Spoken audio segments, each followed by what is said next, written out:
Hello friends, આજે આપણે જોઈશું પાણી કે ડિટર્જન્ટ વગર બ્લેન્કેટને સાફ કરવાની આસાન રીત. બ્લેન્કેટનો ઉપયોગ દરરોજ આપણે ઓઢવા માટે કરતા હોઈએ છીએ, પછી ભલે તે ગમે તે સિઝન હોય. બ્લેન્કેટને ટાઈમ ટુ ટાઈમ ક્લીન કરવામાં ના આવે તો એમાં બેક્ટેરિયા બિલ્ડઅપ થાય છે અને આ બેક્ટેરિયાના કારણે શરદી ખાંસી જેવી પ્રોબ્લેમ થાય છે. ઉનાળાની સિઝનમાં આપણે પતલી ચાદરનો ઉપયોગ કરતા હોઈએ છીએ અને શિયાળામાં તેમજ ચોમાસામાં થોડા હેવી બ્લેન્કેટનો ઉપયોગ કરતા હોઈએ છીએ. પતલા બ્લેન્કેટને તો આપણે આસાનીથી વોશ કરી લઈએ, પરંતુ જે હેવી બ્લેન્કેટ હોય એને વોશ કરવામાં ખૂબ જ મુશ્કેલી પડતી હોય છે. ડબલ બેડના બ્લેન્કેટને પાણીથી વોશ કરીએ ત્યારે એ વધારે હેવી થઈ જાય છે, તેમજ ચોમાસામાં તો એ સુકાતા પણ નથી. વોશિંગ મશીન હોય તો એમાં તમે આસાનીથી વોશ કરી શકો છો, પરંતુ જે લોકો પાસે વોશિંગ મશીન ના હોય એમને ખૂબ જ પ્રોબ્લેમ થતી હોય છે. તો આપણે એને ડ્રાય ક્લીન કરવાની એક આસાન રીત જોઈશું, જેથી તમારે એને ડ્રાય ક્લીન કરાવવા માટે બહાર પણ નહીં મૂકવા પડે અને તમારા પૈસા પણ બચી જશે.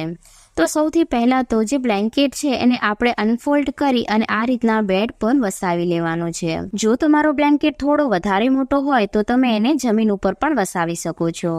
તો અહીંયા ચારે ખૂણા એક સરખા કરી અને મેં બ્લેન્કેટને સારી રીતના વસાવી દીધો છે. અને હવે આપણે એક ચાય ગળવાની જે ગરણી આવે એ લઈ લઈશું. ગરણી છે થોડી જે ઝીણી આવે એનો ઉપયોગ કરવાનો. અને ત્યારબાદ હવે આપણે બેકિંગ સોડા લઈશું. બેકિંગ સોડા છે એ ક્લિનિંગ માટે ખૂબ જ ઉપયોગી છે. બેકિંગ સોડાથી તમે કોઈ પણ વસ્તુની ક્લિનિંગ છે એ આસાનીથી કરી શકો છો અને બેકિંગ સોડા દરેકના ઘરમાં અવેલેબલ હોય છે. હવે આપણે ગરણીની મદદથી બેકિંગ સોડા છે એને બ્લેન્કેટ ઉપર આ રીતના છાંટતું જવાનું છે. ગરણીની મદદથી બ્લેન્કેટમાં ચારે બાજુ બેકિંગ સોડા છે એક સરખું છંટકાવ થશે. જો તમે હાથેથી કરશો તો એક સરખું નહીં છાંટાય. તો આ રીતના આપણે બેકિંગ સોડાને ચારે બાજુ છાંટતું જવાનું છે.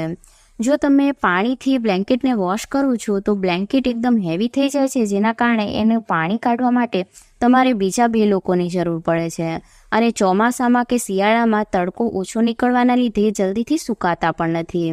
તો આ રીતના આપણે આસાનીથી એને ડ્રાય ક્લીન ઘરે જ કરી શકીએ છીએ. તો આ રીતના ગરણીની મદદથી ચારે બાજુ મેં બેકિંગ સોડાને પ્રોપર રીતના છાંટી દીધું છે. અને હવે આ બેકિંગ સોડાને આપણે અડધો કલાક માટે એમ જ રહેવા દઈશું, જેથી જેટલા પણ બેક્ટેરિયા વગેરે હશે બેકિંગ સોડાના લીધે મરી જશે અને બેક્ટેરિયા છે એ ક્લીન થઈ જશે.